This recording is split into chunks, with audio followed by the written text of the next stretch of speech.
మొదటి దినవృత్తాంతముల గ్రంథం 17వ అధ్యాయం 27వ వాక్యాన్ని చదువుకుందాం. ఓ భక్తుడు ప్రార్థన చేస్తూ ఉన్నాడు, దేవుణ్ణి అడుగుతూ ఉన్నాడు. ఏమిటనంటే, అయ్యా నా కుటుంబం ఆశీర్వదించబడాలి, ఆశీర్వదించబడిన కుటుంబం అది నీ సన్నిధిలోనే ఆశీర్వదించబడాలి, నీ సన్నిధిలో నా కుటుంబం నిత్యము స్థిరపరచబడాలి. ఎప్పుడైతే నీ సన్నిధిలో నా కుటుంబం ఆశీర్వదించబడుతుందో అది తరతరములు ఆశీర్వాదకరంగానే ఉంటుంది. తరతరములు ఆ కుటుంబము దీవెనకరంగానే మారుతూ ఉంది. తరతరములు నా కుటుంబము, నా ఇల్లు ఆశీర్వదించబడిన అనుభవాల్లోనే నడిపించబడుతుంది. దేవునికి స్తోత్రం అని ప్రార్థన చేస్తున్నాడట. నిజమే, ఒక కుటుంబాన్నైనా, ఒక ఇంటినైనా, ఒక వ్యక్తినైనా దేవుడు ఆశీర్వదించాలి. ప్రారంభం మన తాతలు ఉన్నారే, ఆదాము గారు, అవ్వగారు, వీళ్ళు కూడా ఏదైనా తోటలో ఉన్నప్పుడు దేవుడు వారిని ఆశీర్వదించి మొట్టమొదటిగా పలికిన మాట ఏమిటనంటే, మీరు భూమి మీద విస్తరించి ఆశీర్వదించబడి వృద్ధి చెందాలి. దేవునికి స్తోత్రం. ఇది దేవుని కోరిక. వారిని దేవుడు అలా ఆశీర్వదించాడు. అయితే నేటి రోజుల్లో రాను ఏమైపోయిందంటే, ఒక కుటుంబమైనా, ఒక ఆత్మీయుడైనా, ఒక ఇల్లైనా రాను ఏమైపోయిందంటే ఆశీర్వదించబడిన అనుభవాలలో లేవు, దీవించబడిన అనుభవాలలో లేవు, వృద్ధి చెందుతున్న అనుభవాలలో లేవు. ఎలా మారాయంటే విడగొట్టబడిన అనుభవాల్లో మారాయి. ఎలా విడగొట్టబడ్డాయి? ఏదైనా తోటలో ఆదాము జీవితం చాలా చక్కగా ఆశీర్వాదకరంగా నడిపించబడుతున్న జీవితం రాను ఏమైపోయిందంటే అపవాది అయిన సాతాను ద్వారా ఆ కుటుంబాలు విడగొట్టబడుతూ వచ్చాయి. ఆ కుటుంబాల్లో ఉన్న సంతోషము, ఆనందము, ఆ వృద్ధి ఫలభరితమైన అనుభవాలన్నీ తొలగిపోతూ వచ్చాయి. రెండు భాగాలుగా చేయబడుతూ వచ్చాయి. ఈ రోజున ఇల్లులైనా, కుటుంబాలైనా, వ్యక్తిగత జీవితాలైనా. నేను ఈ పూట చెప్తున్న ఈ మాట, ఒకటి, నీ ఆత్మీయ జీవితానికి తీసుకోవాలి. రెండు, నీ కుటుంబం అనబడుతున్న నీ ఇల్లుకు తీసుకోవాలి. ఈ రోజున చాలామంది కుటుంబాలు, చాలామంది జీవితాలు దేవునికి యోగ్యముగా ఉండట్లా. కారణం ఏమిటంటే సాతాను విడగొట్టేశాడు. ఆ విడగొట్టబడిన అనుభవాల్లో ఉన్న ఈ రోజున ఇల్లులైనా, కుటుంబాలైనా, వ్యక్తిగత జీవితాలైనా ఎలా ఉన్నాయంటే, ఒకటి నేను బైబిల్ గ్రంథంలో కొన్ని వాక్యాలు రాసుకున్నాను. ఒకటి, దేవుని ప్రేమలో నిలిచిన ఇల్లు. మరొకటి, పడద్రోయబడిన ఇల్లు. చాలామంది ఆత్మీయ జీవితాలు పడిపోయిన అనుభవంలోనికి వెళ్తున్నాయి. చాలామంది కుటుంబాలు పడిపోయిన అనుభవంలోనికి వెళ్తున్నాయి. బాగా భక్తిగా జీవించిన కుటుంబాలే, బాగా ఆత్మీయతలో పరిగెత్తిన వ్యక్తులే ఈ రోజున వారి స్థితిగతులు ఎలా ఉన్నాయో అని ఒకసారి ఆలోచన చేస్తే చాలా వ్యతిరేకంగా మారిపోతూ వచ్చాయి. నిలిచి ఉన్నానని తలంచుకున్న వాడే పడిపోతూ వచ్చాడు. యెహోవా చేత ఆశీర్వదించబడిన కుటుంబాలు అనుకున్న వారే, ఆ కుటుంబాలే పతనమవుతూ వచ్చాయి. ఒక కుటుంబమైనా, ఒక వ్యక్తి జీవితమైనా ఎందుకు పతనం అయిపోతూ ఉంది? ఎందుకు మన ఇల్లులు సరిగ్గా కట్టబడలేకుండా పడిపోతున్న అనుభవాలకు వస్తూ ఉన్నాయి? దావీదు ప్రార్థన చేస్తున్నాడు, అయ్యా నీ ఆశీర్వాదము నుండి నా ఇల్లు స్థిరపరచబడాలి, నీ ఆశీర్వాదము నుండి నా ఆత్మీయ జీవితం కట్టబడాలి అని ప్రార్థన చేసినటువంటి అనుభవాల్లో ఉన్న వ్యక్తులు ఈ రోజున ఇల్లులు పడిపోతున్నాయి, ఆత్మీయ జీవితాలు పడిపోతున్నాయి. ఎందుకు పడిపోతున్నాయి అని నేను కొంచెం ఆలోచన చేస్తే, బైబిల్ గ్రంథంలో ఒక మాట చదవండి. ప్రసంగి గ్రంథం 10వ అధ్యాయం 18వ వాక్యం. ఈ రోజున ఆశీర్వదించబడిన అనుభవాల్లో ఉన్నాయా ఇల్లు? ఆత్మీయ జీవితాలు కట్టబడుతున్న అనుభవాల్లోనే ఉన్నాయా అని మనం ఆలోచన చేస్తే కట్టబడట్లా. ఇల్లులు కూడా స్థిరపడట్లా, ఆశీర్వదించబడట్లా, పడిపోతున్నాయి. కారణం ఏమిటి? దేవుడు కూడా బైబిల్ గ్రంథంలో చాలా వాగ్దానాలు చేశాడు. ఏమన్నా తెలుసా? యథార్థవంతుల గుడారం వర్ధిల్లుతుంది. నీ పట్టణంలో నువ్వు దీవించబడతావు, నీ ఇల్లు దీవించబడుతుంది, నీ గంప దీవించబడుతుంది, నీ పిండు పిసుకు తొట్టి దీవించబడుతుంది అని దేవుడు చెప్పాడు. కానీ ఎందుకు దీవించబడట్లా అని అంటే, ఇప్పుడు మనం ఒక మాట చదివాం. ఏమని?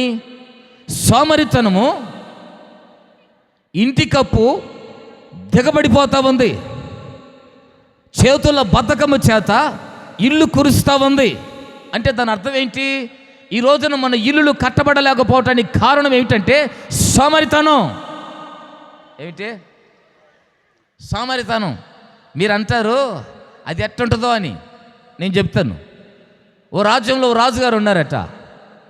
ఈ మధ్యకాలంలో బాగా కొంచెం నాకే ఇంత సోమరితనం వచ్చిందే, అయినా నా రాజ్యంలో ఎంతమంది సోమరులు ఉండో చూద్దామని ఓ రోజు మీటింగ్ పెట్టాడట. ఎవరికి?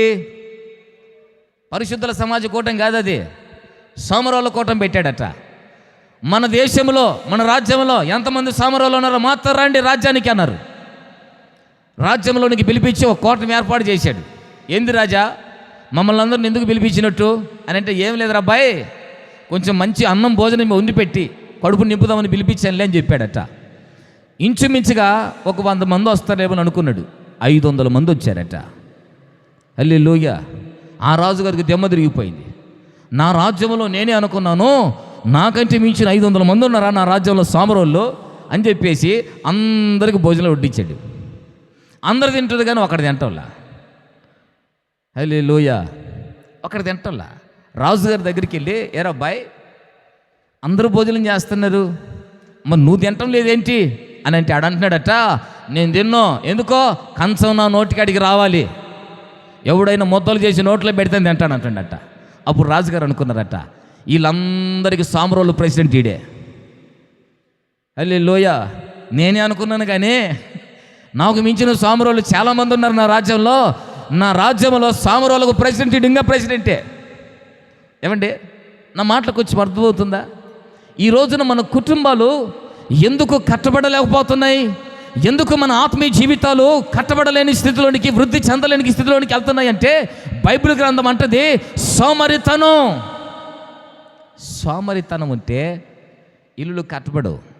ఒక మాట కూడా చదవండి, అదే సామెతల గ్రంథంలో 15వ అధ్యాయం 27వ వాక్యం. లోబి తన ఇంటి వారిని బాధ పెడతాడట. ఈరోజు మీరు చక్కగా వినాలి. నేను చెప్పే అంశం ఏమిటంటే మన ఇల్లు ఏమిటి? శారీరకంగా మన ఇల్లులు కట్టుకోవాలి. రెండవదిగా మన వ్యక్తిగత జీవితం అనబడుతున్న ఇల్లు కట్టబడాలి. ఎందుకు ఈ ఇండ్లు కట్టబడకుండా ఈ ఇల్లులు సరిగ్గా లేకుండా తొలగిపోతున్నాయంటే దానికి చెబుతున్న కొన్ని విషయాలు. సోమరితనం వల్ల. అర్థమైందా? నాకు తెలిసిన ఒక అన్న ఉన్నాడు. ఉదయం పొద్దున్నే లేచి ఆటో తీసుకొని వస్తాడు. సరిగ్గా ఆటో తీసుకొని వచ్చి ఊరు బయటికి తీసుకెళ్ళి ఆడ వండుకొని నిద్రపోతూ ఉంటాడు. ఎక్కడ? ఊరు బయటికి తీసుకెళ్ళి. జనాలు తిరిగే టైంలో ఆటో తిప్పుకుంటే 4 రూపాయలు వస్తాయి. అవునా లేదా? ఆడు 12 గంటల దాకా పడుకొని 12 గంటలకు లేచి అప్పుడు ఆటో వేస్తూ ఉన్నాడు. పగలంతా తిరిగాడు. ఎప్పుడు దాకా? ఇంచుమించుగా 3:30-4 దాకా తిరిగాడట. ఆ ఎండకు అలసిపోయి ఓ చెట్టు కింద పెట్టుకొని మళ్ళీ 4 గంటలు పడుకొని నిద్రపోతున్నాడట. ఏమంటే ఉదయం పూట స్కూల్కి వెళ్ళేటప్పుడు, పళ్ళుకి వెళ్ళేటప్పుడు, కాలేజీలకు వెళ్ళేటప్పుడు ఆటో తిప్పితే 4 రూపాయలు వస్తాయి, 4 ఎక్కుతారు. సాయంత్రం పూట అందరు ఇంటికి పోయేటప్పుడు అలా ఆటో తిప్పుకుంటూ పోతా ఉంటే ఆ సాయంత్రం పూట ఎవడో ఒకటి ఎక్కుతా 10 రూపాయలు డబ్బులు ఎత్తాడు. మనోడు పని చేసుకున్న సమయాల్లో పని చేసుకోకుండా నిద్రపోతున్నాడు. నిద్రపోయే సమయంలో పని చేస్తున్నాడట. అందుకే ఆయన ఏమంటారంటే సోమరుడు అంటారు బైబిల్ గ్రంథాల్లో. హల్లెలూయా. ఇంకొకడు ఉన్నాడట, ఆ సోమరుడు వల్ల ఇల్లు కట్టబడదు. ఇంకొకడు ఉన్నాడు, ఆడెవడంటే పిసినారుడు. ఎవరు? లోబి అని రాసింది. లోబి అంటే అర్థం ఏంటంటే పిసినారుడు. ఏమన్నా చేసుకో, కుటుంబంలో ఎంతమంది రోగాల పాలవు లేవు ఇదే పని. కుటుంబంలో రోగం వచ్చి చస్తావన్నా ఏమీ లేవు. ఇడెవడు? లోబి, పిసినారోడు. మనిషి చస్తా ఉన్నా బయటికి మాత్రం తీయడు. ఇప్పుడు వీడి వల్ల ఏమవుతుంది? ఇల్లు ఏమవుతుందంటే ఇల్లు బాధపడుతుందని బైబిల్లో రాస్తుంది. సోమరుడు వల్ల కురుస్తూ ఉంది, ఇల్లు కట్టబడట్లా. లోబి అనబడుతున్న పిసినాడు వల్ల ఇంటి వారందరూ బాధపడుతున్నారు. ఈ రోజున నేను అంటాను, మీ ఇల్లు ఏ విధంగా కట్టబడుతూ ఉన్నాయి? మీ కుటుంబాలు ఏ విధంగా మీరు కట్టుకునే స్థితిలో ఉన్నారు? కొంచెం ఆలోచన చేయండి. వీటి వల్ల ఇల్లులు కట్టబడవు. ఈ అనుభవాలు మన జీవితంలో ఉంటే మన ఆత్మీయ జీవితం కూడా కట్టబడదు. నీ హృదయమే దేవునికి ఒక ఇల్లు అని బైబిల్ గ్రంథంలో మనం విన్నాం. నీ హృదయం అనే ఇల్లు కట్టబడాలి. రెండోది శారీరకంగా నీ ఇల్లు, నీ కుటుంబం కట్టబడాలి. ఈ రోజు నీ ఇల్లు కట్టబడట్లేదు, నీ గుండెల్లో ఉన్న దేవునికి ఒక నివాసయోగ్యకరమైన ఆ ఆత్మ సంబంధమైన ఆ ఇల్లు కూడా కట్టబడట్లా. ఎందుకు పడిపోతున్నాయి? ఆత్మీయంగా బాగా నడిపించబడిన కుటుంబాలు, ఆత్మ సంబంధంగా బాగా పరుగులెత్తిన వారు ఎందుకు ఈ రోజున చతికిల పడిపోయిన అనుభవాల్లో ఉన్నారంటే, ఇదిగో ఈ అనుభవాల ద్వారా. ఈరోజు మన ఇల్లులు కట్టబడాలంటే ఏమి ఉండకూడదు, ఏమి ఉండాలో కొన్ని మాటలు చెప్తాను. బైబిల్ గ్రంథంలో ఒక ఇల్లు ఉంది. ఆ ఇల్లు ఏ ఇల్లు అని అంటే బుద్ధిహీనుని ఇల్లు. చదవండి, మత్తయి సువార్త 7వ అధ్యాయం 26వ వాక్యాన్ని చదువుకో. ఇక్కడ ఒక ఇంటిని గురించి బైబిల్ గ్రంథంలో రాసింది. ఒకవాడు బుద్ధిహీనుడు ఇల్లు కట్టాడట. ఎలా ఇల్లు కట్టాడంటే, అర్జెంటుగా ఇల్లు కట్టాలని చెప్పేసి ఇసుకలో కొంచెం తోడి ఆ ఇసుకలో ఇల్లు కట్టేశాడట. ఈలోపు ఏమైందంటే వరద వచ్చింది, భయంకరమైన గాలి వచ్చింది. ఎప్పుడైతే ఈ వరద, ఈ గాలి వచ్చిందో ఆ ఇల్లు నిర్మూలమైపోయి వెళ్ళిపోయిందట, కొట్టుకోమైందట. దేవునికి స్తోత్రం. ఇప్పుడు ఆ ఇల్లు లేకపోవటానికి కారణం ఏమిటి? పునాది లేదు. ఈ రోజున ఒక ఇల్లు కట్టబడాలన్నా, ఒక ఆత్మీయుడి జీవితం స్థిరంగా నిలబడాలన్నా అతనికి ఒక పునాది కావాలి. ఏం కావాలి? పునాది అనండి. పునాది కావాలి. పునాది లేకపోతే కుటుంబం కట్టబడదు. పునాది లేకపోతే ఒక విశ్వాసి కూడా దేవుని సన్నిధిలో క్రమముగా స్థిరపడలేడు. అందుకని ఇప్పుడు ఏమవ్వాలంటే పునాది వేయబడాలి ఇంటికి. హల్లెలూయా. ఆ పునాది కూడా ఎట్టేయాలి? కోడి జరిగినట్టు జలికి గవి కింద ఒక రాయి పెట్టి కట్టకూడదు. ఈ రోజున చాలామంది కుటుంబాలు కడుతుంటారు. ఎలా కడుతుంటారు? దానికంటూ ఒక పునాది వెయ్యరు, ఏదో కట్టుకుంటూ పోతారో కడుతున్నారు. చాలామంది విశ్వాస జీవితాలు కూడా ఎట్ట కట్టుకుంటున్నారంటే దానికి పునాది ఉండదు. యేసుప్రభు అద్భుతాలు చేశాడా? ఆ పదం. యేసుప్రభు గణకార్యాలు చేస్తాడు కదా, పిల్లలు ఎత్తాడు కదా, యేసుప్రభు చేస్తాడు కదా, ఆ పదం అంతే. వాళ్ళకంటూ ఒక పునాది ఉండదు. పైనే కట్టుకుంటారు వాళ్ళ భక్తి జీవితాలు. నీతిమంతులు ఏం చేయగలుగుతారు? ఇక చెప్తాను వినండి. వాళ్ళు ఏం చేస్తారంటే పైనే కట్టుకుంటారు భక్తి జీవితాన్ని. కట్టుకుంటారు, కొంతకాలం నిలబడిద్ది. కొంతకాలం తర్వాత, ఇప్పుడు మనం చదివిన మాటల్లో కొంతకాలం ఆగిన తర్వాత వరద వచ్చిందట. కొంతకాలం ఆగిన తర్వాత భయంకరమైన గాలి వచ్చిందట. ఈ వరద అంటే చెప్పమంటారా? శ్రమలకు సాదృశ్యం, పోరాటాలకు సాదృశ్యం. ఎప్పుడైతే ఈ పోరాటాలు వచ్చాయో, ఈ శ్రమలు వచ్చాయో, పైన కట్టుకున్నాడు ఎందుకు నిలబడతాడు దేవుని మందిరంలో? అర్థమైందా? పైన భక్తి చేసేవాడు ఎందుకు నిలబడతాడు? ఈ వరద ఏం చేస్తుందంటే వాడిని ఎత్తుకొని వెళ్ళిపోయి తీసుకుపోద్ది, ఎక్కడో దెబ్బల్లోనో. అర్థమైందా? ఎక్కడో సినిమా హాల్లోనో, లేకపోతే త్రాగుబోతుల విందులోనో ఏడో పడేస్తుంది అది. దేవునికి స్తోత్రం. ఎందుకు ఈ రోజున అనేకులు పడిపోతున్నారంటే పునాది లేక. ఏం లేక? పునాది లేదు. ఈ రోజున క్రైస్తవ కుటుంబాలు, ఇల్లులు కూడా పడిపోతున్నాయి. కుటుంబాలు పడిపోతున్నాయి. ఎందుకు పడిపోతున్నాయి అంటే పునాది లేక. అయితే నేను అంటాను, నీ శరీర సంబంధమైన నీ ఇల్లు కట్టబడాలన్నా, ఆత్మ సంబంధంగా నీ ఆత్మీయ జీవితమైన ఇల్లు కట్టబడాలన్నా నీకు ఒక పునాది కావాలి. ఆ పునాది కూడా ఎలా ఉండాలంటే లోతుగా వేయాలి. ఎలా వేయాలి? ఎంత లోతుగేస్తే అంత బలం. ఎంత లోతుగేస్తే అంత బలం. ఈ రోజున మీ ఆత్మీయ జీవితాలు ఎంత లోతుగా దేవుని సన్నిధిలో పునాది వేసుకుంటారో అంతగా ఎన్ని శ్రమలు వచ్చినా, ఎన్ని ఇబ్బందులు వచ్చినా, ఎన్ని పోరాటాలు వచ్చినా మీరు స్థిరంగా దేవుని కొరకు నిలబడే ఉంటారు. దేవునికి స్తోత్రం. హల్లెలూయా. ఇప్పుడు మనం పునాది ఏం వేసుకోవాలి? గ్రానైట్ తీసుకోమంటావా? లేకపోతే దిమిరాలు తీసుకోమంటావా? దేని తీసుకోవాలి మనం పునాది? బైబిల్ గ్రంథంలో ఉంది. ఎఫెసీ పత్రిక 2:20 చదవండి. ఈ రోజున నీ కుటుంబాలు, నీ ఆత్మీయ జీవితాలు కట్టబడాలంటే సంఘములోనికి వచ్చిన మీరు లోతైన ఉపదేశముతో మీరు పునాది వేసుకోవాలి. దేవునికి స్తోత్రం. ఏంటి ఉపదేశం అని అంటే అపోస్తలులు, ప్రవక్తలు, సువార్తికులు, కాపరులు, ఉపదేశకులు వేసే పునాది మీద మీరు కట్టబడాలి. హల్లెలూయా. ఇంతకేంటి? మాకు గోడ రాళ్ళంటే తెలుసు, దిమ్మె రాళ్ళంటే తెలుసు, గ్రానైట్ రాళ్ళంటే తెలుసు, కానీ ఈ రాళ్ళు ఏంటి అంటారా? అపోస్తలుడు అంటే అర్థం ఏమిటంటే పంపబడిన వాడు. ఈ అపోస్తలుడు ఏం చేస్తాడంటే మారు మనసు విషయమైన బోధ చేస్తాడు. అర్థమైందా? ఇక్కడ నిలబడి మారు మనసు విషయమైన ఒక బోధ నీకు వినబడుతూ ఉంది. నువ్వేం చేయాలి? ఈ బోధను నువ్వు అంగీకరించి ఈ బోధ ప్రకారంగా నీవు పునాది వేసుకోవాలి. దేవునికి స్తోత్రం. రెండోది ఏంటి? ఇదేమో అపోస్తులుడు ఏం చేస్తాడు?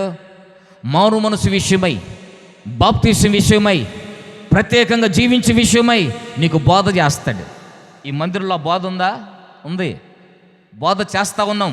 మారు మనసు పొందండి, బాప్తీసం తీసుకోండి, లోకానికి ప్రత్యేకంగా బ్రతకండి.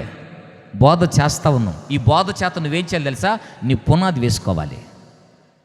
నీ కుటుంబానికి ఒక పునాది వేసుకోవాలి. హల్లెలూయా. రెండోది, ఇది ఎవరు? ప్రవక్త. ఈ ప్రవక్తకు ఉండే పని ఏమిటి?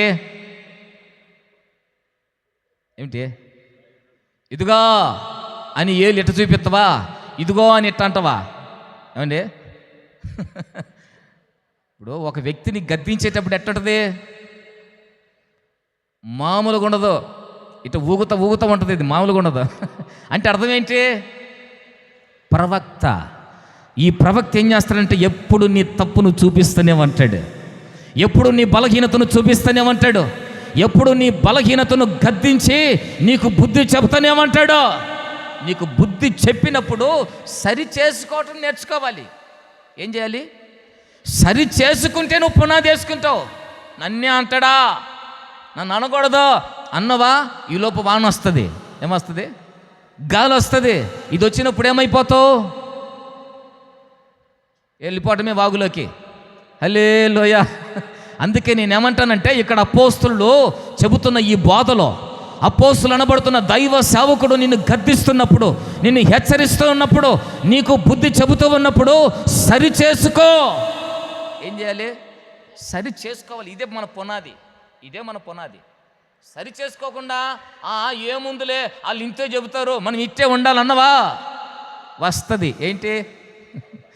వస్తుంది. ఏదో ఒకరోజు ఖచ్చితంగా వరద వస్తుంది. అందుకే నేను ఏమంటానంటే, పైన మన పునాదులు వేసుకోకూడదు, మన లోతుగా వేసుకోవాలి. హల్లెలూయా. ఎందుకంటే ప్రవక్త ఏం చేస్తాడంటే వాక్యముతో, దేంతో? వాక్యంతో నీకు గద్దిస్తాడు, వాక్యముతో నిన్ను హెచ్చరిస్తాడు. ఈ రోజున అలాంటి పునాది నీకుందా?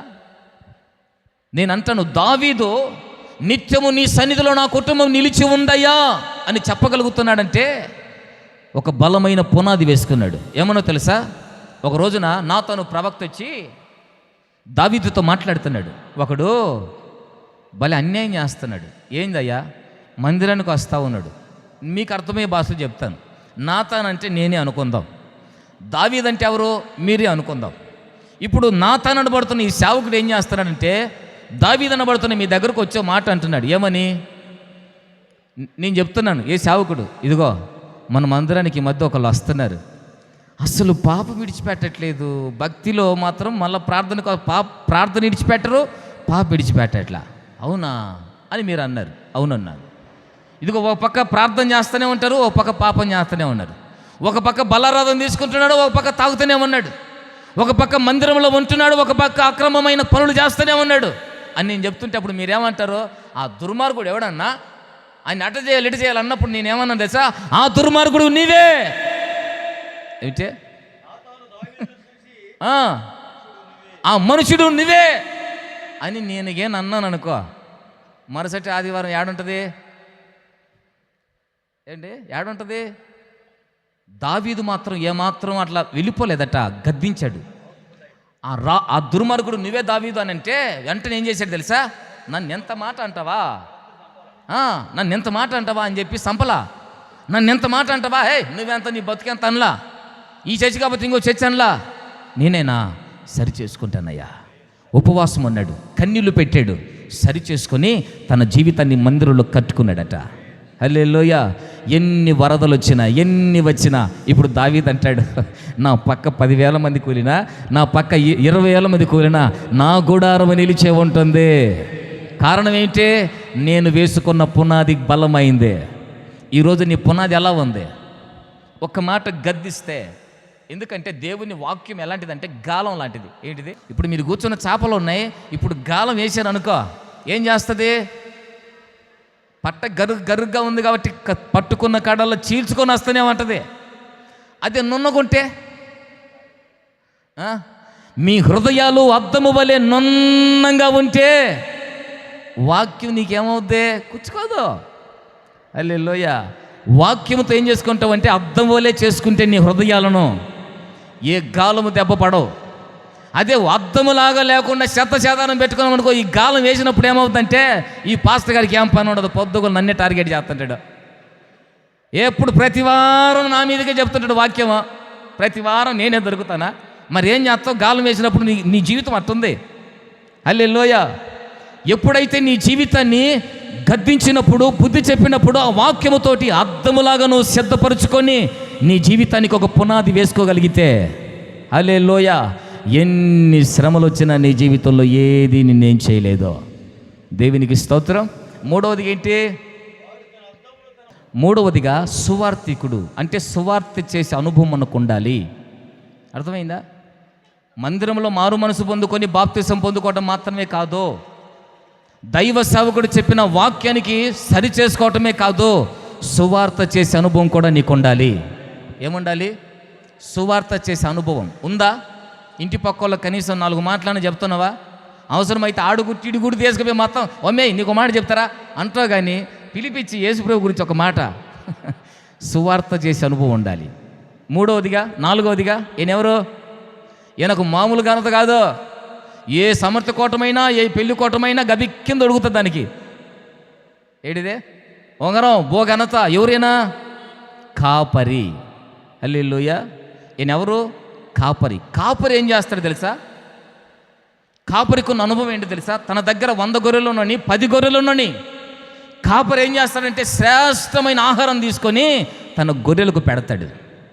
దేవునికి స్తోత్రం. అవి తింటేనా ఆరోగ్యంగా ఉంటాయి, తినలేదనుకో ఎట్టుంటాయి అమ్మా? ఇప్పుడు సంఘంలో ఉన్న కాపరి ఏం చేస్తాడంటే మీరు ఆరోగ్యంగా ఉండాలని, మీరు బాగుండాలని, మీరు అన్ని విషయాల్లో వర్ధిల్లాలని కాపరి మంచి మంచి ఉపదేశం కలిగిన వాక్యాలను మీ ముందుకు పెడతాడు. అప్పుడు మీరేం చేయాలి?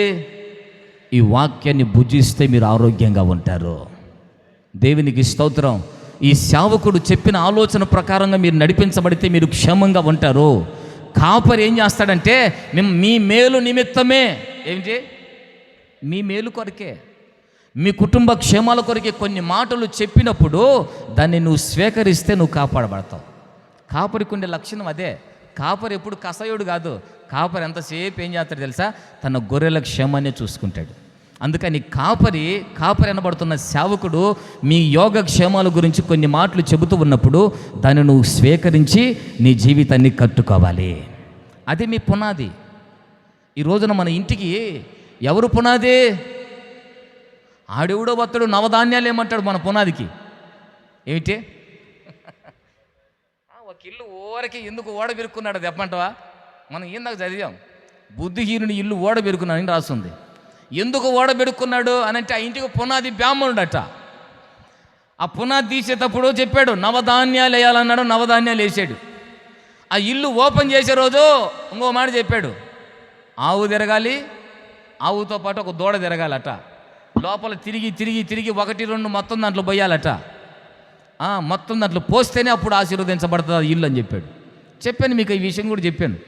మొత్తానికి ఆమె తీసుకొని వచ్చింది ఆవును, ఇల్లంతా తిప్పుతూ ఉంది. ఈరోజు సౌండ్ సిస్టమ్ బయట పెట్టారుగా, ఒక్కసారి సౌండ్ వదలగానే ఆ సౌండ్ దెబ్బకు లోపల ఉందే ఏంటిది? ఆవు. మనిషికి తెలుసు బయట కోటం పెట్టుకున్నారులేని, ఆవుకేం తెలుసు? ఈ రీసౌండ్ ఎప్పుడైతే పోయిందో వాయమ్మ భూమి బద్దలైపోయింది కదరా స్వామి అని చెప్పి అది తలుగు తెంచుకొని అడి తిరిగి తలుపులు, కిటికీలు, బండలు అన్నీ పగలగొట్టి ఇలా కాలు కూడా దొక్కొని వెళ్ళిపోయింది బయటికి. మొత్తం ఎందుకు ఓడబెరికారు ఆ ఇల్లు? టైల్స్ ఓడబీకారు, కిటికీలు ఓడబీకారు, దారబంధ్రాలు కూడా వీదబీకారు. ఎందుకు ఓడబీకారు? ఆ ఇంటికి పునాది ఎవరు? అమ్మ ఎవరు పునాది? ఈరోజు ఆలోచన చేయండి. మన ఇంటికి పునాది ఏంటి? మన జీవితానికి పునాది ఏంది? 4వదిగా 5వదిగా, ఇది చాలా చిన్నదే కానీ చాలా పవర్ఫుల్. ఏంటో చెప్పనా? ఉపదేశం. హల్లెలూయా. ఈ 4 కలగలుపుకొని ఇది ఉపదేశం చెప్పింది మీకు. సంఘంలో ఈ రోజున ఉపదేశం చెబుతూ ఉన్నప్పుడు ఆ ఉపదేశానికి నీ జీవితాన్ని కట్టుబడి నడిపించుకోవాలి. దేవునికి స్తోత్రం. ఈ 5 అనుభవాలతో మన కుటుంబానికి ఒక పునాది వేయాలి. ఈ 5 అనుభవాలతో మన వ్యక్తిగత జీవితానికి ఒక పునాది వేసుకోవాలి. ఎప్పుడైతే ఈ పునాది మన మీద ఉంటుందో ఎన్ని సుడిగాలులు వచ్చినా, ఎన్ని పోరాటాలు వచ్చినా, ఎన్ని శ్రమలు వచ్చినా, ఎన్ని ఒడిదుడుకులు వచ్చినా ఏది నిన్ను కదిలించలేదో. ఆమేన్. ఏ అప్పు వచ్చినా, ఏ రోగం వచ్చినా, ఏ సమస్యలు వచ్చినా నీ ఇంటిని కదిలించలేవు. కారణం ఏమిటంటే ఇదిగో ఈ 5 అనుభవాలతో నీ ఇల్లు కట్టబడుతుంది. కాబట్టి ఈ రోజున ఆలోచించేయి, నీ ఇంటికి పునాది ఉందా? నీ జీవితానికి ఒక పునాది ఉందా? భక్తిహీనుని ఇల్లు ఎందుకు పడిపోయిందంటే సేవకుడు చెప్పే మాటకు, సేవకుడు చెప్పే వాక్యానికి మాకు గదరదా. మా ఇంటికి పునాది ఎవడు? ఆ పనికి మల్లుడు. అందుకే ఈ రోజున కుటుంబాలు పోతా ఉన్నాయి, వ్యక్తిగత జీవితాలు నిలబడట్లా. నేనంటాను, ఈ కడవరి దినాలలో దావీదు వలె మన కుటుంబాలు ఆయన సన్నిధిలో స్థిరపడునుగాక. దావీదు వలె నిత్యము ఆయన సన్నిధిలో మన కుటుంబాలు ఆశీర్వదించబడునుగాక. రెండవదిగా చెప్తాను, న్యాయాధిపతుల గ్రంథం 16వ అధ్యాయం 29వ వాక్యాన్ని చదువుకుందాం. మీకు దీంట్లో కొంచెం ఆత్మ సంబంధంగా చెప్తాను. ఆ గుడికి ఆధారంగా నిలిచిన ఏమిటంటే 2 స్తంభాలు. మనం గుడి అనేదాన్ని పక్కన పెడితే ఒక ఇంటికి ఆధారంగా ఉండేది 2 స్తంభాలు. కావాలంటే మీరు చూడండి, వెనక ఎన్ని స్తంభాలు ఉన్నా ఆ ఇంటికి కనపడవు, కానీ ముందు మాత్రం 2 స్తంభాలే కనపడుతుంటాయి ఇంటికి. అవునా కాదా? ఆ ముందు ఇల్లు కట్టి ముందు ఒకటి వేస్తారు. ఏంటిది? బాల్కనీ లాగా ఒక నీడ లాంటి ఒకటి వేస్తారు. దానికి ఆధారం ఏంటి?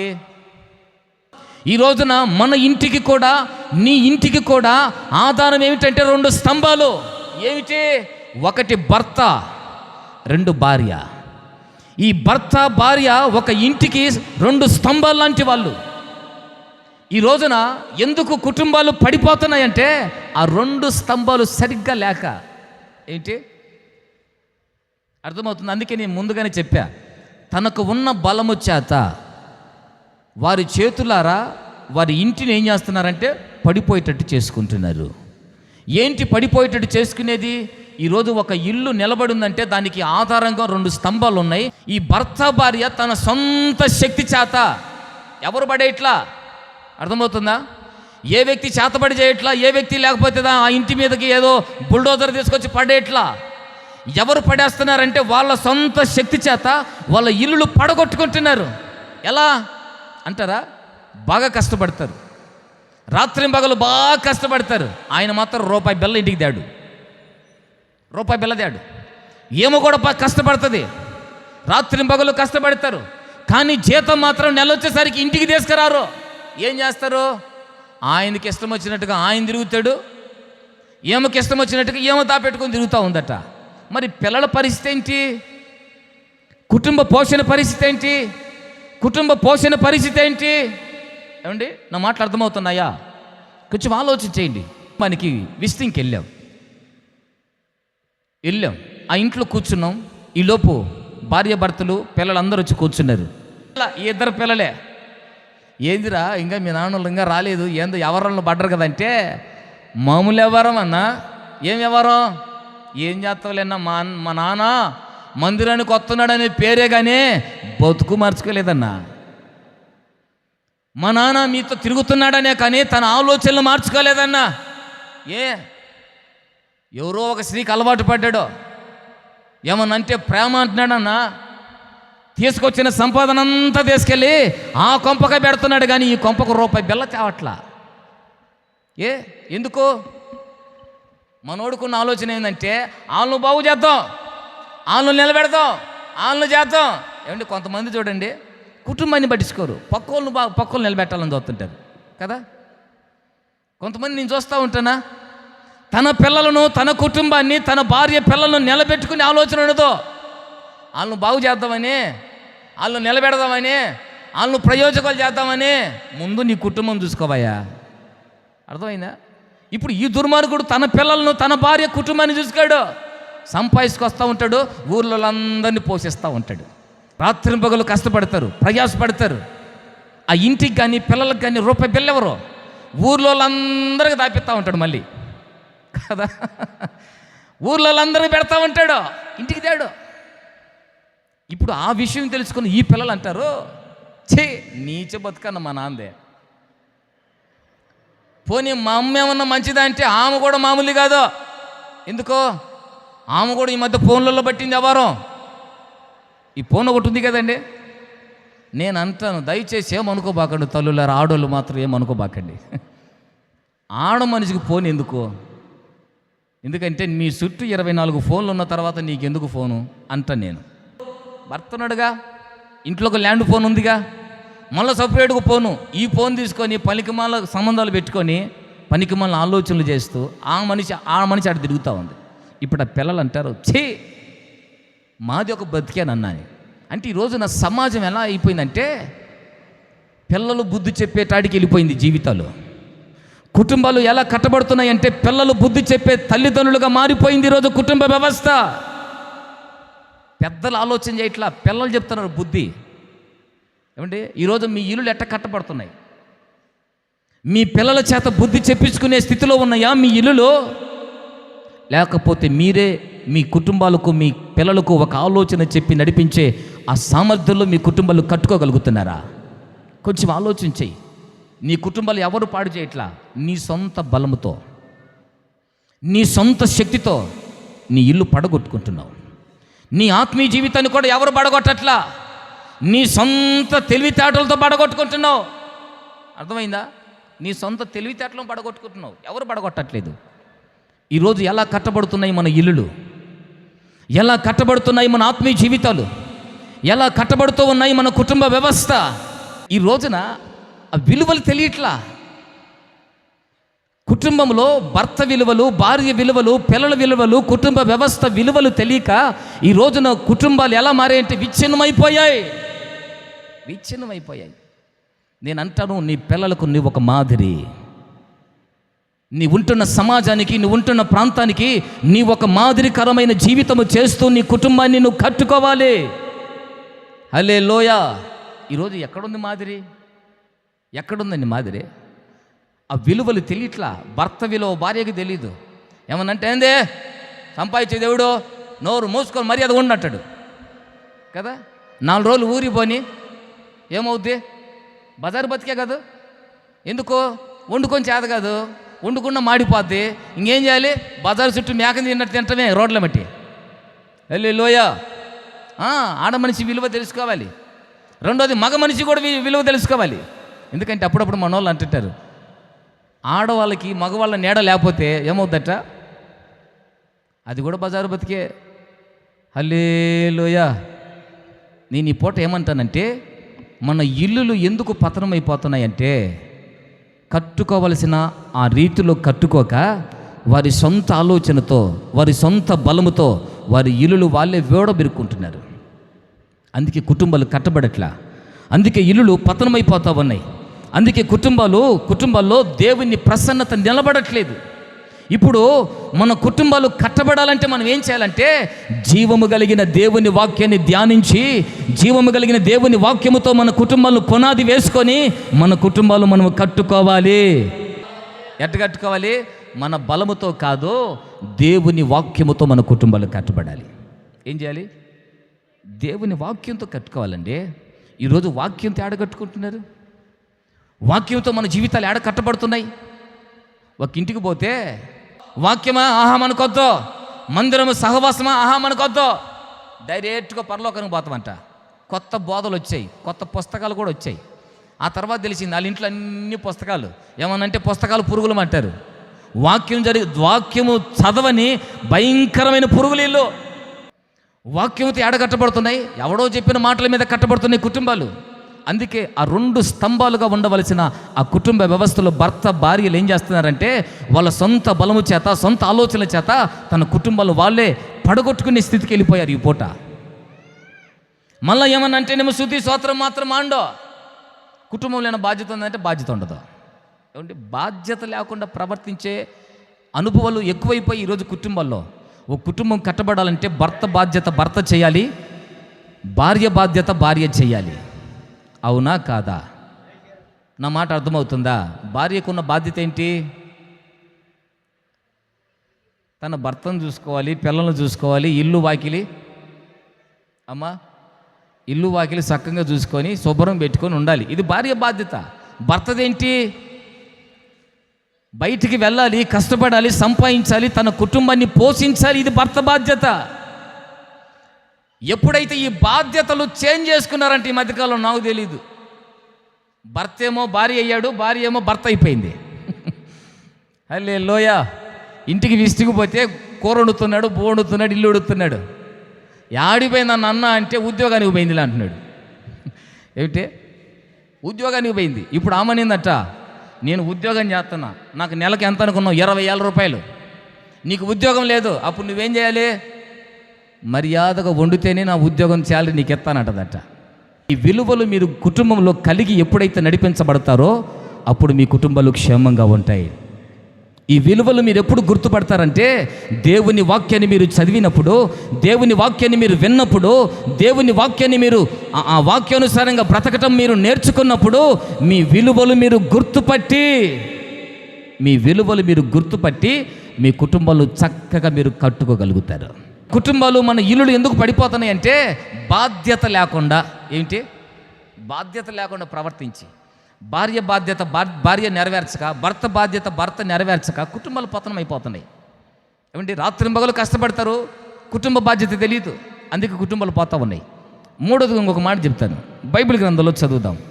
లూకా సువార్త 11వ అధ్యాయం 17వ వాక్యాన్ని చదువుకుందాం. మూడోదిగా రాస్తుంది, ఎవ్వరు పడగొట్టారట. అక్కడ రాసిన మాట అర్థం ఏంటంటే, తనకు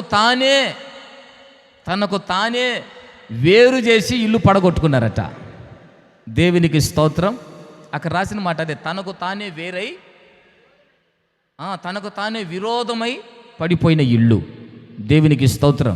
అంటే దీని అర్థం ఏంటి? బైబిల్ గ్రంథంలో నేను కొన్ని మాటలు రాసుకున్నాను. తనకు తానే వేరైపోవటం అంటే అర్థం ఏమిటంటే, సహవాసములో నుంచి వేరైపోవటం, సంఘములో నుంచి వేరైపోవటం. ఎప్పుడైతే సహవాసములో నుంచి, సంఘములో నుంచి వేరైపోతామో అది పడిపోద్ది. కావాలంటే మీరు చూడండి, సహవాసం లేకపోయినా, సంఘం లేకపోయినా నువ్వు పడిపోతావు. ఈ రోజున కుటుంబాలు కూడా ఎందుకు పడిపోతున్నాయి అంటే సహవాసం లేక.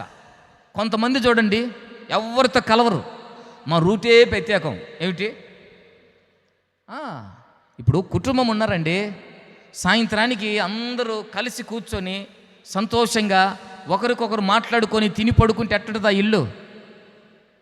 ఆడితో నాకు సంబంధం లేదు, నేను గలవను, వీడితో నాకు సంబంధం లేదు, నేను గలవను. నాకు కొన్ని ఇల్లులు ఉంటాయి, ఎవరు గది వాళ్ళదే, ఆ ఇంట్లో నుంచి ఊడు బయటికి రాడు, ఒకరికొకరు గెట్టదో, ఆ కుటుంబాలు నిలబడో. ఎందుకంటే బైబిల్ గ్రంథం అంటది, ఐక్యత కలిగి ఉన్న చోట ఆత్మదేవుడు సమృద్ధిగా పనిచేస్తూ ఉంటాడు. దేవునికి స్తోత్రం. ఐక్యత ఎక్కడైతే తొలగిపోతుందో అపవాది పొంచి ఉంటాడు. ఈ రోజున మీ ఆత్మీయ జీవితాలు ఎందుకు పడిపోతున్నాయి, మీ కుటుంబాలు, మీ ఇల్లులు ఎందుకు తొలగిపోతున్నాయి అంటే సహవాసం లేక. అర్థమైందా? మీరు సహవాసం విడిచిపెట్టి ఒక 3 వారాలు మన మందిర సహవాసం విడిచిపెట్టి ఒకసారి వెళ్ళండి, 4వ వారం వీడికి వస్తారో రారో చూస్తాను. రాలేరు. ఎందుకో? సహవాసం నుంచి వేరైపోతే. అందుకే మేము ఎవరికైనా చెప్తుంటాం, సహవాసం నుంచి దూరం అవ్వద్దు, మందిరానికి దూరం అవ్వద్దు. 3 వారాలు మానేసామంటే 4వ వారం వాడు ఎత్తుకొని పోతాడు. ఎవడాడు? మన చుట్టం. ఏ రాజ్యమైనా వేరైపోయినా, ఏ కుటుంబమైనా వేరైపోయినా, ఏ వ్యక్తి అయినా ఆత్మీయ జీవితంలో వేరైపోతే అతడు పడిపోయే ప్రమాదం ఉంది. నా మాట అర్థం చేసుకోండి. ఈ రోజున మన కుటుంబాలు ఎందుకు పడిపోతున్నాయంటే వేరైపోయి. కావాలంటే చూడండి, పచ్చగా ఉంటుంది కుటుంబం, అన్నదమ్ములందరూ కలిసి చాలా పచ్చగా ఉంటుంది. ఎప్పుడైతే వాళ్ళు వేరైపోతారో ఆ కుటుంబానికి బలం తగ్గిపోద్ది, ఆ కుటుంబంలో శత్రు కార్యాలు పనిచేస్తూ ఉంటాయి. ఈ రోజున మనం ఏం చేయాలంటే ఐక్యత. అమ్మ నా మాటలు వినాలి. ఏమవ్వాలి? ఐక్యత. ఇక్కడ కుటుంబాలు వేరైనా, ప్రాంతాలు వేరైనా, జాతులు వేరైనా, వంశాలు వేరైనా, రంగు రూపులు వేరైనా, ఊర్లు వేరైనా, మనమంతా ఇక్కడ ఎలా బ్రతకాలంటే ఒక ఐక్యత కలిగి బ్రతకాలి. ఎప్పుడైతే ఒక ఐక్యత కలిగి మనం బ్రతుకుతామో నీ ఆత్మీయ జీవితం అనే ఇల్లు కట్టబడుతుంది. ఎప్పుడైతే ఐక్యత కలిగి మనం కట్టబడుతుంటామో నీ ఇల్లు కూడా క్షేమంగా ఉంటుంది. ఎందుకనంటే నీకు ఒక బలం ఏమని, నా కుటుంబీకులు లేకపోయినా, నా బంధువులు రక్త సంబంధికులు లేకపోయినా నాకంటూ ఒక సంఘం ఉంది. హల్లెలూయా. ఇంకొక విషయంలో కూడా చెప్పమంటారా, మీరు ఎప్పుడైతే ఐక్యత కలిసి ప్రార్థన చేస్తారో ఈ ఐక్యత కలిగి చేసిన ప్రార్థనకు బలం ఉంది. కానీ ఈరోజు కొంతమంది కలవరు. ఇదిగో నేనే ఈ ఇంట్లో చేసుకుంటాను, నువ్వు ఆ ఇంట్లో చేసుకో. ఏమిటి కలిసి చేస్తే ప్రార్థన రాదంటే ఇది ఒక రోగం. ఇది ఎవరితో కాదు, మన వాళ్ళదే రోగం. మీరేమంటారు? ఇంటికాడ గంటలు గంటలన్నా మోక చెప్పులు అరిగిపోయినా కూడా పట్టించుకొని అన్నా అంటారా?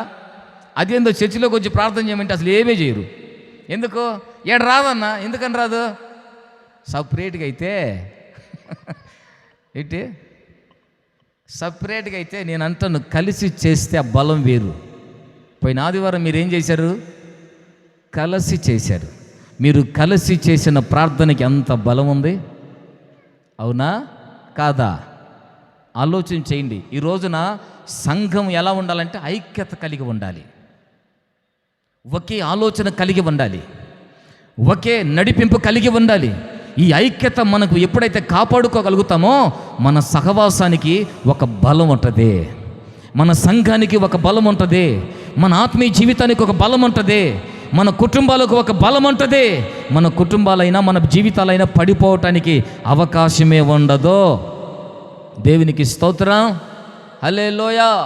నువ్వు సపరేట్గా చేసే ప్రార్థన ఉంటుంది.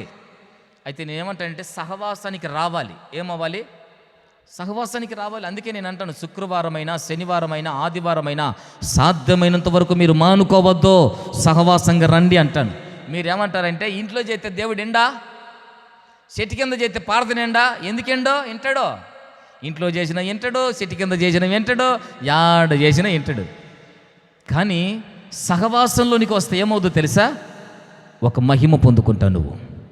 యెషయా గ్రంథం 6వ అధ్యాయం 1వ వాక్యం. ఇప్పుడు ఆయన చొక్కా అంచులు ఎక్కడ ఉన్నాయట? మందిరములో నిండుకొని ఉన్నాయి. అంటే అర్థం ఏంటి? సహవాసంలో ఉన్నాయి. నువ్వు ఎప్పుడైతే సహవాసంలోనికి మందిరంలోనికి వచ్చి చేతులెత్తి ప్రభుని ఆరాధిస్తూ ఉంటావో, మోకరించి ప్రార్థన చేస్తూ ఉంటావో, ఆయన వస్త్రపు చెంగులు నిన్ను తాకుతాయి. హల్లెలూయా. ఆ వస్త్రపు చెంగులో మహిమ ఉంది, ఆ వస్త్రపు చెంగులో ప్రభావం ఉంది. ఆ ప్రభావం, ఆ మహిమ ఏం చేస్తుందంటే నీ ఇంటిని కట్టడం ప్రారంభిస్తుంది. హల్లెలూయా. ఈ రోజున ఆ విషయం తెలియట్లే చాలామందికి. మందిరానికి బావాలా? ఎవడు చెప్పిండో? ఇంట్లో కూర్చొని లైవ్ చూసుకోవచ్చుగా. ఎక్కువైపోయారు జనం, ఈ మిశ్రిత జనం ఎక్కువైపోయారు. మందిరానికి బాగపోతే ఏమవుద్ది? నేను అంటాను, నువ్వు సహవాసములో చేరి చేతులెత్తి ప్రార్థించినప్పుడల్లా నీకు తెలియని ఒక బలము పరిశుద్ధాత్ముడు నీలో పొందుపరిచి పెడతాడు. నువ్వు సంఘముగా వచ్చిన ప్రతిసారి నీకు ఒక బలం. ఒకడు 1000 మందిని పడగొడితే ఇద్దరు 10,000 మంది పడగొడతారట. హల్లెలూయా. నువ్వు ఒక్కడివి ప్రార్థన చేస్తే ఒక సమస్యని పోగొడతావు. సంఘముగా వచ్చి ప్రార్థన చేస్తే నీకున్న ప్రతి సమస్య తొలగిపోద్ది. ఈ అనుభవంలోనికి రావాలండి. అందుకే నేను అంటాను, ఈ అనుభవంలోకి వచ్చిన తర్వాత కూడా కొంతమంది ఈ మందిరంలోకి వచ్చిన తర్వాత కూడా అంతే, నేను మీతో కలవను, నా రూటే సపరేట్ అనే వాళ్ళు కొంతమంది నిద్రపోయేలు కూడా ఉన్నారు, కొంతమంది ఏకీభవించేలు కూడా ఉన్నారు. ఎందుకు? నా రూటే సపరేట్. అందరూ ప్రార్థన చేసినప్పుడు నేను ప్రార్థన చేయను, అందరూ వాక్యం వినేటప్పుడు నేను ఎప్పుడేంటావు? నా రూటే సపరేట్. నేనేమంటానంటే కలవాలా. ఏమవ్వాలా? కలవాలా. మన భాష కలవాలా, మన మనసు కలవాలా, ఒక ఐక్యత. దేవుని కార్యం మన కుటుంబాల్లో సంపూర్ణంగా జరగాలి అని అంటే అర్థం ఏమిటంటే మనము ఒకరికి ఒకరు ఏమవ్వాలో తెలుసా? కలిసిపోవాలి, ఐక్యత కలగాల. ఐక్యత కలిగి ఉంటే క్రీస్తు సంఘం అనే శరీరం క్షేమాభివృద్ధి చెందుతుంది. దేవుని యొక్క కార్యం మన సంఘంలో సంపూర్ణంగా జరుగుతుంది. మీ కుటుంబాల్లో కూడా మీ కార్యాలు నా దేవుడు మహిమకరంగా చేస్తాడు. హల్లెలూయా. ఇప్పుడు ఎందుకు సంఘాల్లో దేవుని మహిమ దూరం అవుతుంది? ఈరోజు సంఘాల్లో ఎందుకు అనేకులు పడిపోతున్నారు? ఈరోజు సంఘానికి వచ్చిన కుటుంబాలు ఎందుకు మహిమతో నింపబడలేకపోతున్నాయి అంటే ఒకటే వైరం. ఈ చెయ్యి అంటే ఈ చెయ్యి గెట్టదు. అందుకని ఏం చేస్తుంది? ఈ చెయ్యి తీసుకొని కత్తి తీసుకొని నరికేస్తుందట.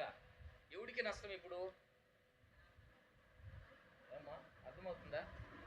ఇప్పుడు నీకు 2 కాళ్ళు ఉన్నాయి, ఆ 2 కాళ్ళలో నాకు ఒక కాలు నచ్చలేదండి అంటే ఎట్టుంటుంది? 2 కాళ్ళు కలిసి ఐక్యత కలిగితేనే మన ప్రయాణం కొనసాగిద్ది. అర్థమైందా? ఒక కాలు నేను నడుస్తాను, నేను నడవనంటే ఎట్టుంటుంది అంటే కుంటి బతుకైపోద్ది. సంఘములోనికి వచ్చిన తర్వాత కూడా మనమంతా ఒకరికొకరు ప్రేమ కలిగి ఐక్యత కలగాలి. అదేనా? లేకపోతే 1 కొరింథీయులకు రాసిన పత్రిక 11వ అధ్యాయం 18వ వాక్యం చదవమని. మొదటి సంగతి ఏమనగా, మీరు సంఘమందు కూడి ఉండినప్పుడు మీలో కక్షలు కలవని నేను వినుచున్నాను. కొంత మట్టుకు ఇది నిజమే. ఆయన అంటాడు, మీరు సంఘముగా కూడినప్పుడు మీలో కొంచెం కక్షలు ఉన్నాయి. పైకి మాత్రం ఆరాధన చేస్తున్నారు, అబ్బో బయలుగా ఉన్నారు, కానీ మీ హృదయాల్లో కొంచెం కక్షలు ఉన్నాయి అంటాడు దైవజనుడు. కొంచెం భేదాభిప్రాయాలు ఉన్నాయి. ఇప్పుడు ఏం చేయాలంటే, మీ మనసులో మీ హృదయాల్లో ఉన్న కక్షలు భేదాలు ఏం చేయాలంటే సంపూర్ణంగా తొలగించాలి. హల్లెలూయా. ఏం చెప్పరేంటి, పోతే ఎట్ట అన్నట్టుగా ఉంది. ఆమెనంటలే, పోతే ఎట్ట, వాడిని సంగతి మాత్రం నేను వదిలిపెట్టేదే లేదన్న అంటున్నారా? వాడిని మాత్రం వదిలిపెట్టేదే లేదు అనబాకండి. ఆడుగు నాలంటాడన్నా, ఆయన ఏమన్నా అంటే నన్ను అన్నట్టేనన్నా. ఈ మనసు రావాలి మనకి. కులానికి నా సాడంటే తల గెంటాడు. మన సంఘంలో ఉన్నవన్నీ ఎవరైనా ఒక మాట అంటే ఆయనకి కాదు, మనకు కూడా వచ్చింది. ఈ మనసుతో మనం ఎప్పుడైతే నడిపించబడతామో అప్పుడు దేవుని మహిమ ఒక బలాభివృద్ధిగా నీ కుటుంబంలో నివాసం చేయటం ప్రారంభిస్తుంది. దేవునికి స్తోత్రం. అందుకే నేను అంటాను, సంఘంలోనికి వచ్చిన తర్వాత ఉండకూడదు. ఏముండకూడదు? కక్షలు ఉండకూడదు, భేదాలు ఉండకూడదు, అలగటాలు ఉండకూడదు. ఎందుకో ఈ మధ్య మందిరాలు అలుగుతున్నారట.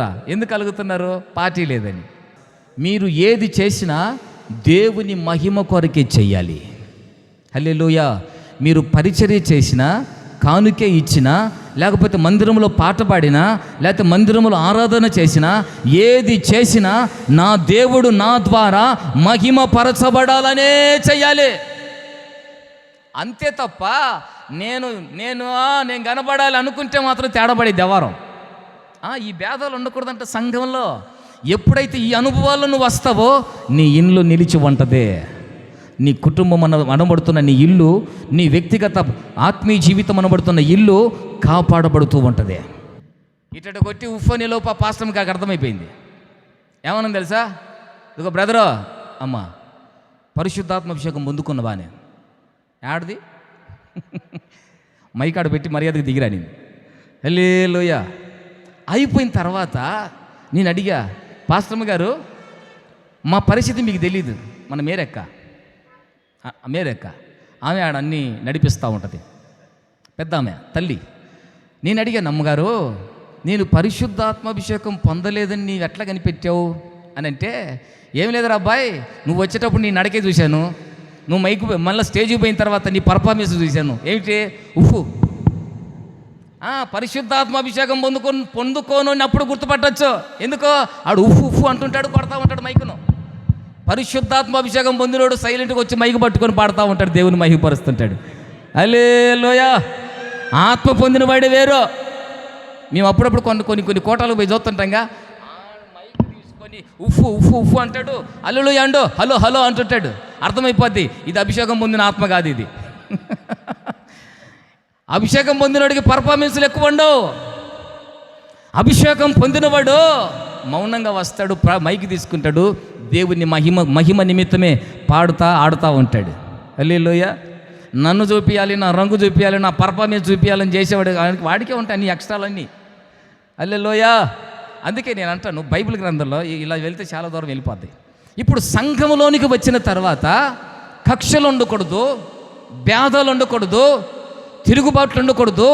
ఇవన్నీ విడిపించి సహవాసంగా చేరాలి. ఏం చేయాలి? సహవాసం. అందుకే నీ గ్రామాన్ని, నీ కుటుంబాన్ని, నీ ప్రజలందరినీ విడిచిపెట్టి జీవము గల దేవుని మందిరం అనబడుతున్న ఒక సహవాసంలోనికి నువ్వు వస్తే, ఇక్కడ దేవుని సన్నిధిలో చేతులెత్తి ప్రార్థిస్తూ ఉండగా, ఆరాధిస్తూ ఉండగా, ఈ మందిరము మీద, సహవాసం మీద నిలవబడి ఉన్నటువంటి యేసయ్య వస్త్రపు చెంగులు నీ జీవితాన్ని మహిమకరంగా మారుస్తాయి. ఆమేన్. చివరికి ఒక మాట చెప్పి నేను ముగించేస్తాను. ఇప్పుడు ఎన్ని మాటలు చెప్పాను? 3 విషయాలు చెప్పా. ఒకటి, ఇక్కడ వినబడుతున్న బోధ చేత, ఉపదేశం చేత మన కుటుంబాలు కట్టుకొని, మన వ్యక్తిగత జీవితాలు కట్టుకోగలిగిన ఆ పునాది వేసుకోవాలి. రెండోది, విలువలు గుర్తుపట్టాలి. ఎప్పుడు గుర్తుపడతావంటే, నువ్వు వాక్యాన్ని ధ్యానించి వాక్యాన్ని నీ గుండెల్లో చేర్చుకున్నప్పుడు. అర్థమైందా? చదివినప్పుడు, చేర్చుకున్నప్పుడు ఆ విలువలు, కుటుంబ విలువలు గుర్తుపట్టి అప్పుడు నీ ఇంటిని కట్టుకోవటానికి నువ్వు ప్రారంభిస్తావు. మూడవదిగా సహవాసములో చేరి ఐక్యత కలిగినప్పుడు నీ కుటుంబాన్ని కట్టుకోగలుగుతావు. హల్లెలూయా. చివరిగా ఇంకొక మాట చెప్తాను. సామెతల గ్రంథం 14వ అధ్యాయం 4వ వాక్యం. అంటే ఇప్పుడు దీని అర్థం ఏంటంటే బుద్ధిహీనత చేత పడిపోయిన ఇల్లు. ఏంటిది? బుద్ధిహీనత అంటే అర్థం ఏంటి? జ్ఞానం లేకపోవటమే. రాబట్టన్న ఎప్పుడు చెప్తుంటాడు, సంఘానికి ఏముండాలి? జ్ఞానం ఉండాలి. మీకేముండాలి? ఒక వ్యక్తికి ఏముండాలి? జ్ఞానం ఉండాలి.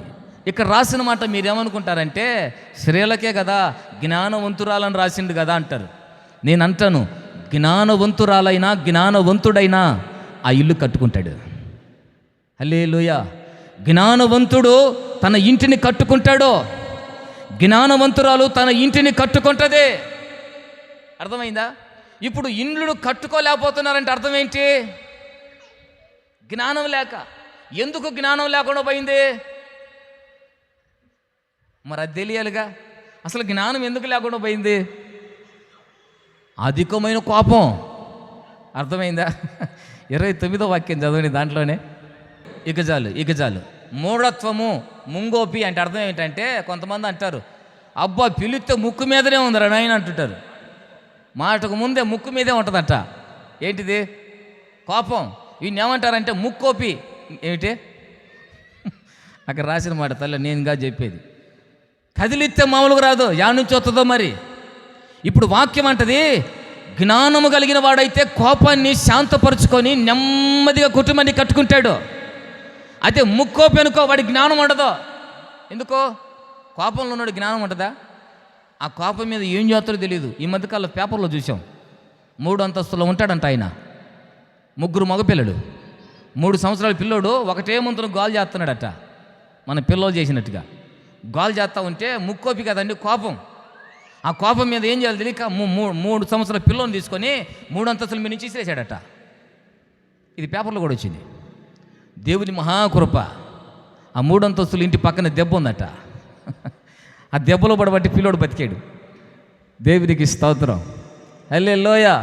ఈరోజు చూడండి, కొంతమంది చూడండి, కోపం మామూలుగా ఉండదు. నువ్వు కోపంతో కుటుంబాన్ని కట్టుకోలేవు, కోపంతో నీ ఇంటిని కట్టుకోలేవు. అందుకని ఏం చేయాలి? నీ కోపాన్ని తీసేసి జ్ఞానవంతులుగా మనం మార్చబడాలి. ఎప్పుడైతే కోపం అంతా పోద్దో నీ జీవితం ఒక మహిమకరంగా మారిద్ది. నాకు తెలిసిన ఒక కుర్రోడు ఉన్నాడు. ఆ పిల్లోడు ఎట్టాడంటే సినిమా టికెట్కి డబ్బులు ఇవ్వకపోతే వాళ్ళమ్మ గొంతు పట్టుకునేటోడట. సినిమా టికెట్ డబ్బు ఎత్తవా ఏవా అని ఆ కోపం మీద ఏం చేశాడంటే వాళ్ళమ్మ గొంతు పట్టుకున్నాడు. అంత మాత్రమే కాదు, నాకు అర్జెంట్గా డబ్బులు కావాలి, నేను ఊరిపోతాను అని అంటే డబ్బులు ఇవ్వలేదంటే వాళ్ళ తల్లిదండ్రులు ఏం చేసింది తెలుసా? ఒక కట్ట మీదకి పోయి ఓ మంచి రాయి తీసుకొని కాళ్ళ మీద వేసుకుంటున్నాడు. ఏమండి అర్థమవుతుందా? డబ్బులు లేదేమో వాళ్ళ అమ్మను గొంతు పట్టాడు. డబ్బులు ఇవ్వలేదని కోపం మీద ఏం చేశాడు? రాళ్ళు తీసుకొని కాళ్ళ మీద బండలు వేసుకున్నాడు. అలాంటి దేవుడు మార్చుకున్నాడు. హల్లెలూయా. ఆ మార్చుకున్నాడు ఎవడు కాదు, మీ ఎదుట ఉన్న నేనే. దేవునికి స్తోత్రం. మరి ఈరోజు కాళ్ళ కింద నాకు చాలా గాయాలు ఉంటాయి. ఏమనుకున్నావు? డబ్బులు లేదనుకో, ఆ కట్ట మీదకి పోవటం, ఇంతలో మంచి రాయి తీసుకోవడం, కాళ్ళ మీద వేసుకోవటం. ఎందుకో? అప్పుడు కాళ్ళ మీద వేసుకుంటే దెబ్బలు తగులుతాయి కదండి, అప్పుడు డబ్బులు ఇస్తారు.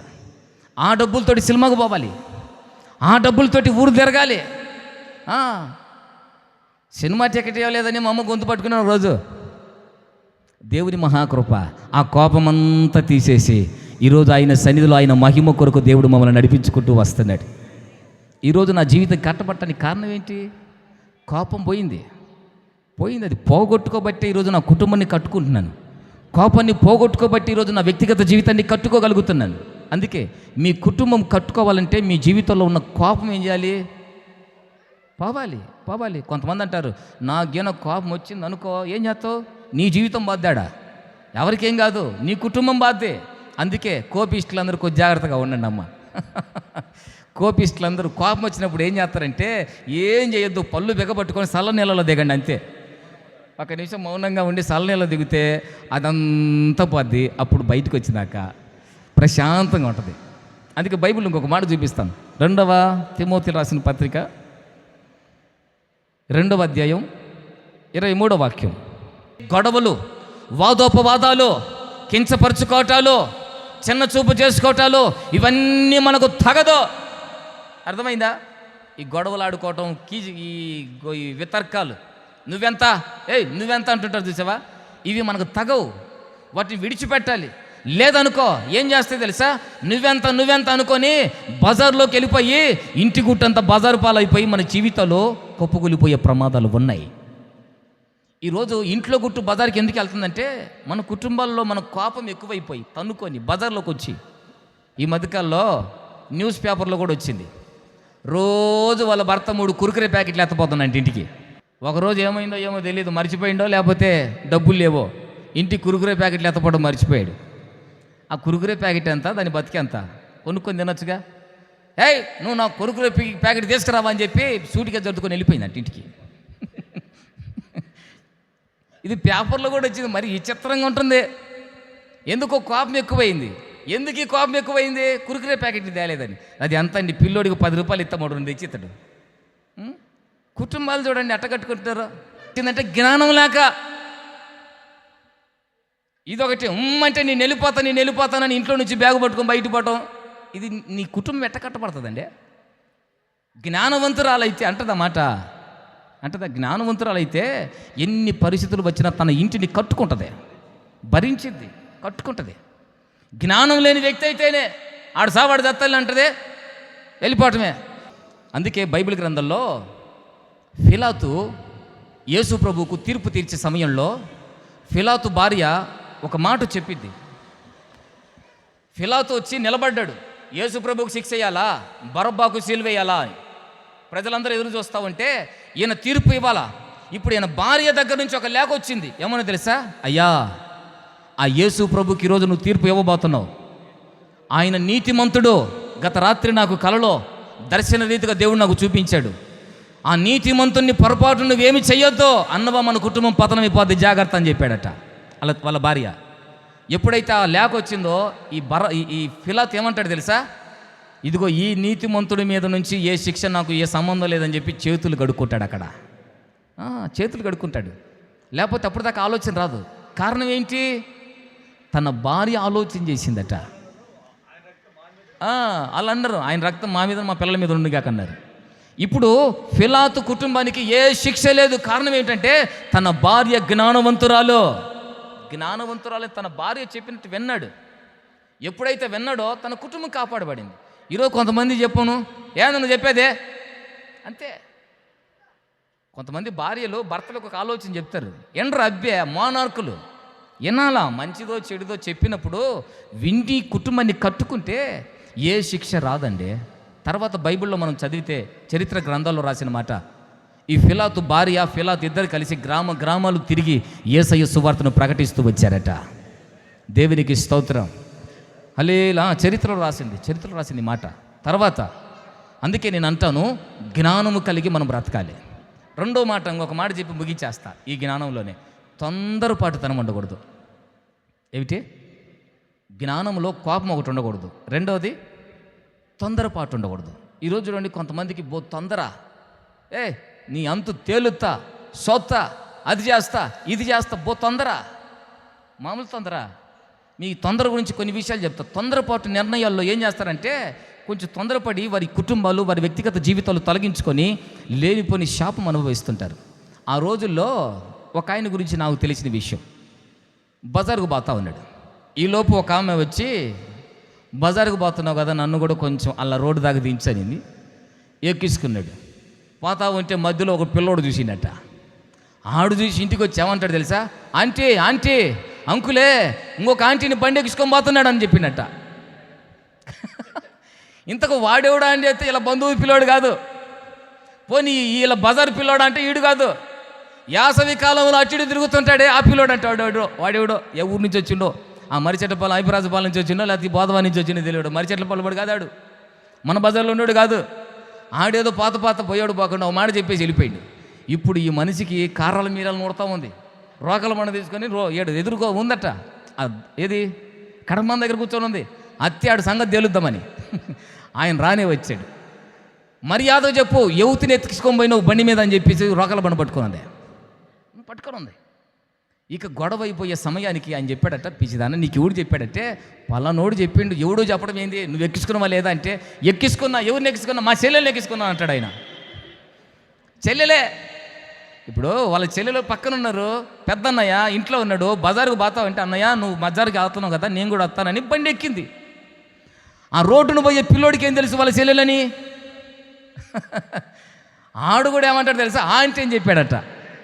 ఏమండి, ఆంటీ అని చెబితే మా కడుపులు మండిపోయింది. తర్వాత జరిగిన తర్వాత ఈ సంగతి అంతా చూసిన తర్వాత అప్పుడు నెమ్మలమైంది. ఎందుకు తొందరపడిగిన బ్యాగు సర్దుకొని వెళ్ళిపోయింటే? అవునా? తొందరపడిగిన 4 మాటలు అనింటే, తొందరపడిగిన లోకర్ బండ తీసుకొని వేసింటే.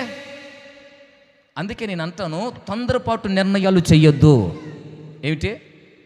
తొందరపడొద్దు. దేనికైనా నీకు సమస్య వచ్చిందా, అనుమానం వచ్చిందా, దేవుని పాదాల మీద పడి మోకరించి ప్రార్థన చేయి. ప్రభా ఇది అంతవరకు నిజం, దేవునికి స్తోత్రం. ఇంకొక కొన్ని విషయాలు చెప్పమంటావా? ఆ మధ్యకాలంలో పొద్దుల నుంచి బయటకు వచ్చిన తర్వాత నేను అప్పుడు పరిచయం ఎక్కడ స్టార్ట్ చేయలే, మార్కాపురం ప్రాంతంలో ఉంటున్నాను. ఒక రోజున ఈ పాస్టమ్మ గారు నేను ఇద్దరం బండి మీద పోతున్నాం. నాకు పాత విశ్వాసి తెలుసు, పొదిలి విశ్వాసి. మా ఇద్దరిని చూశాడు. పొదిలికొచ్చి ఏం చెప్పాడు తెలుసా? పాస్టర్ గారు మీ దగ్గర ఒక బ్రదర్ ఉన్నాడే. ఎవరైనా? ఓసన్న బ్రదరు. అమ్మాయిని ఎక్కించుకొని తిరుగుతూ ఉండండి ఒంగోలు అన్నాడట. ఆ వార్త మరిచెట్లపాలెం కూడా వచ్చింది. ఓ తల్లి నన్ను అడిగింది, ఇట్లా అంటున్నాడా నీ గురించి. నేనా? ఏ అమ్మాయిని ఎక్కించుకొని తిరిగాపో, నా బాధలు నాకు ఎక్కువైపోయి, నా సంసారం బాధలు నాకు ఎక్కువైపోయి నేను అల్లాడుతావు అంటే ఏ అమ్మాయిని ఎక్కించుకున్నానని. ఆ దుర్మార్గుడికి తెలియదు నాకు పెళ్ళైన సంగతి. ఒకవేళ పెళ్ళి అయిందంటే ఆ మెల్ల ఏముండాలి? తాలిబొట్టు ఉండాలి, లేకపోతే కనీసం కాళ్ళకి. ఇప్పుడు కాళ్ళకు మెట్టిల్లు, మెల్ల తాలిబొట్టలేదు. ఈయన అమ్మాయిలు వేసుకొని తిరుగుతున్నాడు. అర్థమైందా? తొందరపాటు నిర్ణయాలు. అల్లెల్లో ఆ దుర్మార్గుడికి తెలియదు నాకు పెళ్ళైన సంగతి. అంటే పెళ్ళి అయితే నేనా మెల్ల తాలిబొట్టు ఉండేది, కాళ్ళకు మెట్టిలు ఉండేది. ఇప్పుడు ఆ ఉంది ఏమీ లేవు. ఇప్పుడు కూడా ఎక్కడికన్నా ఎక్కించుకొని పోతామంటే ఏమనుకుంటారు తెలుసా? ఎవరు అమ్మాయిని ఎక్కించుకొని పోతున్నారు. వాళ్ళు పెచ్చం తెలుసుకుంటే కాదు. హల్లెలూయా. నిన్న ఒక ఆయన ఫోన్ చేశాను నాకు, ఆ మండపేటలో చావకుల కొట్టాలో ఉంటే ఫోన్ చేసి, పాస్టర్ గారు ఏంది ఈ మధ్య జ్యూస్ పాయింట్ కూడా పెట్టినావు నువ్వు అన్నాడు. దుర్మార్గుడు కూడా నీ జ్యూస్ పాయింట్ పెట్టడం ఏంటంటే అల్లదిగా బోర్డు ఉంది చూసారా? ఆ బోర్డు అదిగా ఆ శివరు పెట్టారు పాపం మన చెన్నమ్మక్కోళ్ళు. ఆడ ఏం కనపడుతుందంటే జ్యూస్ పాయింట్ కూల్ డ్రింక్ అని కనపడుతున్నాడా. ఈ దారిన పోతున్నట్ట ఆ దుర్మార్గుడు ఆడికి పోతున్నా తెలీదు, ఆ పొదిలి పోతున్నట్ట. పోత ముందు నాకు గణేష్ని తీసేసి ఫ్రూట్ జ్యూస్ కూలింగ్ని చూసాడట. ఆద్యాసపోయి అక్కడి వరకు చెప్పిండు, ఓసన్న బ్రదర్కి సంఘం జరగట్లేదేమో, కూలింగ్ కానుకలు రావట్లేదేమో, యాసవి కాలం కదా, రోడ్డు పక్కన ఉంది కదా అని కూలింగ్ షాప్ పెట్టుకున్నాడని చెప్పిండట. వాళ్ళు నాకు ఫోన్ చేశారు, ఏంది పాస్టర్ గారు కూలింగ్ షాప్ పెట్టినమాట అని. ఎవరు చెప్పారన్న ఆయన అంటే చెప్పారన్న. రావటం ఆ బోర్డు తీసి పక్క పెట్టుకున్నాను నేను. తొందరపాటు నిర్ణయాలు అసలు తెలుసుకోవాలి కదా. అవునా కదా? ఈరోజు కుటుంబాలు ఎందుకు పతనం అయిపోతున్నాయి? తొందరపాటు, తొందర. ఏది నిజం, ఏది అబద్ధం తెలుసుకోండి, అప్పుడు మీ కుటుంబాలకు క్షేమంగా ఉంటాయి. తొందరపడి మాట్లాడటం, తొందరపడి నిర్ణయాలు తీసుకోవటం, తొందరపడి నువ్వెంత అనుకోవటం, ఇది మీ జీవితాలకు ప్రమాదం. అందుకే నేను అంటాను, జ్ఞానముతో మీ కుటుంబాలు, మీ వ్యక్తిగత జీవితాలు కట్టుకుందురుగాక. ఆమేన్. జ్ఞానము లేకనే కుటుంబాలు పతనం అవుతున్నాయి. కనుక ఈ రోజున ముగించేస్తున్నాను. దావీదు అంటాడు, అయ్యా నా కుటుంబం నిత్యము నీ సన్నిధిలో స్థిరపరచబడి ఆశీర్వదించబడాలి. అది ఆశీర్వదించబడాలంటే మాకు జ్ఞానం ఉండాలి. అది ఆశీర్వదించబడాలంటే సహవాసం ఉండాలి. అది ఆశీర్వదించబడాలంటే నీ వాక్యపు యొక్క విలువలు మేము గుర్తెరగాలి. అది ఆశీర్వదించబడాలంటే ఉపదేశము ద్వారా, బోధలో, అపోస్తులు వేసిన బోధలో మా కుటుంబాలు, మా వ్యక్తిగత జీవితాలు పునాదిగా మార్చుకోవాలి అని ప్రార్థన చేసుకుంటా ఉన్నాడు. ఈరోజు నువ్వు కూడా ప్రార్థన చేయి. ఏమన్నా తెలుసా? నా కుటుంబం కొప్పగూలిపోకూడదయ్యా, నా ఆత్మీయ జీవితం కొప్పగూలిపోకుండా మాకు జ్ఞానం కావాలి, సహవాసంలో మేము నిలిచి ఉండాలి, ఐక్యత కలిగి ఉండాలని, ఈ వాక్యము ద్వారా మా కుటుంబాలు, మా వ్యక్తిగత జీవితాలు కట్టుకోవాలని ఒక చిన్న ప్రార్థన చేసుకుందామా? మోకరించండి.